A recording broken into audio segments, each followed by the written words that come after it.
চলেন আপনাদের সাথে আজকে আমার একটা খাওয়ার ভিডিও শেয়ার করি। তো অনেকদিন যাবতীয় হচ্ছে ভাবছিলাম যে একটা ছোটোখাটো খাওয়ার ভিডিও আপনাদের সাথে শেয়ার করা যাক। তো এটা ছিল হচ্ছে রাতের খাবার। প্রথমেই দেখেন প্লেটে আমি বেশ কিছুটা পরিমাণ ভাত নিয়েছিলাম, আর সাথে নিয়েছিলাম হচ্ছে বেগুন ভর্তা, যেটা করা হয়েছিল শুকনো মরিচ, কাঁচা পেঁয়াজ আর টমেটো দিয়ে।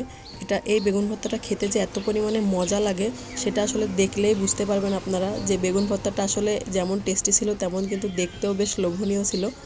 তো আমি তো অল্প অল্প করে ভাত নিয়ে বেগুন ভর্তাতে মাখিয়ে খুব আয়েশ করে খাচ্ছিলাম। আমার কাছে এত ভালো লাগে বেগুন ভর্তা, মানে ব্যক্তিগতভাবে আমার খুবই পছন্দ। তো দেখেন কথা বলতে বলতে বেশ অনেক পরিমাণ ভাতই আমি বেগুন ভর্তাতে খেয়ে ফেলেছি। তো এরপর প্লেটে হচ্ছে আরও কিছুটা ভাত ছিল, আর আমি এর সাথে নিয়েছিলাম হচ্ছে ডিমের একটা তরকারি, যেটা রান্না করা হয়েছিল আলু আর বড়ি দিয়ে। তো কুমড়া বড়ি তো আমরা কম বেশি সবাই চিনি, এই কুমড়া বড়িটা খেতে যে আমার কী পরিমাণে ভালো লাগে। আর আম্মু কিন্তু এটা চুই দিয়ে রান্না করেছিল, তো এটা হচ্ছে খেতে অসম্ভব পরিমাণে মজা ছিল। আমি দেখেন একটু একটু করে ডিম ভেঙে ভাতটা সুন্দর করে মাখিয়ে অল্প অল্প করে খাচ্ছিলাম। আর এখন আমি ভয়েস ওভার দিতে এসে আমার তো আবারও লোভ লাগতেছে খাবারটা দেখে।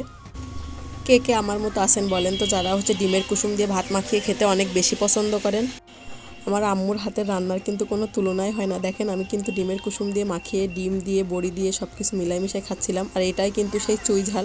এটা আমরা যশোরের লোকেরা খুব ভালোভাবে চিনি। আমার ভিডিওতে একটু বাইরের নয়েজ আসতে পারে, তো সেটা স্কিপ করবেন। আর এদিকে এই যে আমার আম্মু আমার জন্য কষানো মাংস রাখছিল, তো সেটা হচ্ছে আমি এক পিস নিয়ে এই যে অল্প অল্প করে ছিঁড়ে ভাতের সাথে খেয়ে নিচ্ছিলাম। এটা খেতে যে আমার কাছে কি দারুণ লাগছিল। তো অ্যাট লাস্ট হচ্ছে বড়ি আমার কাছে খুব বেশি ভালো লাগছিলো, এই জন্য আরও এক পিস বড়ি আমি নিয়ে শুধু অল্প অল্প ভেঙে খাচ্ছিলাম। আর কালারটা দেখছেন মাশাল্লাহ। তো তারপরে প্লেটে আমি হচ্ছে আরও কিছুটা পরিমাণ ভাত নিয়ে নিলাম, আর সাথে নিয়েছিলাম হচ্ছে ভাজি গরুর মাংস। আমার কাছে ভাজি ভাজি গরুর মাংস খেতে অনেক বেশি ভালো লাগে। আর এই গরুর মাংসটা আম্মু হচ্ছে আলু ছাড়াই রান্না করেছিল, মানে অনেক পরিমাণ মাংস, তো এটা রান্না করে জাল করতে করতে এমন ভাজি ভাজি হয়ে গেছে। আর এটা খেতে এত বেশি মজা ছিল, দেখেন মাংসটা একদম পুরো নরম হয়ে গেছে, এটা হাতের সাথে এমনি চলে আসতেছিল। তো এটা দিয়ে অল্প অল্প করে ভাত মাখিয়ে আমি যখনই গালে দিচ্ছিলাম আমার এত বেশি ভালো লাগছিল। আর কালারটা দেখছেন মাশাল্লাহ, আমার তো দেখে এখন আবার খেতে ইচ্ছা করতেছে। তো আপনাদের কাছে আমার এই খাওয়ার ভিডিওটা ভালো লাগলো অবশ্যই একটা কমেন্ট করে জানাবেন।